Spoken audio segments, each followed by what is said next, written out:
Round में चल रही थी तब भी शनिवार और रविवार को हेल्पलाइन बंद रहती थी। सवाल यह है कि पूछा जाना चाहिए कि ऐसा क्यों, क्योंकि जब एडमिशन के जो राउंड्स हैं शनिवार को शुरू होते थे और रविवार को भी उनकी प्रक्रिया चल रही होती थी। और मुझे अच्छे से याद है कि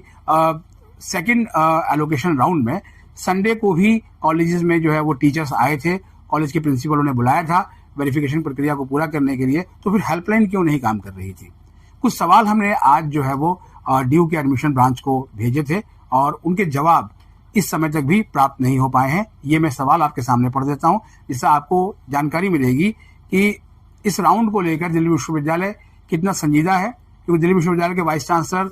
स्टूडेंट सेंट्रिक अप्रोच के माने जाते हैं और इसकी तस्दीक हम लोग भी करते हैं, क्योंकि जो है वो एजुकेशन को कवर करते हुए लगभग 2 डिकेड से अधिक समय जो है मुझे भी हो गया है। और मैंने अपने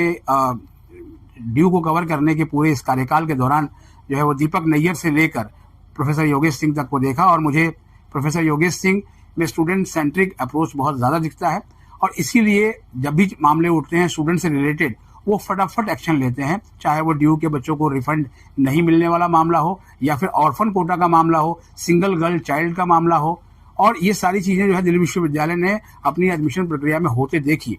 लेकिन खाली सीटों को भरने के लेकर जो संजीदगी है वो कहीं नजर नहीं आई। सवाल यह है कि खाली सीटें भर नहीं रही हैं या विश्वविद्यालय की का जो प्रवेश शाखा है वो उन्हें भरने को लेकर उतना सीरियस नहीं है। सीरियस इसलिए कहूंगा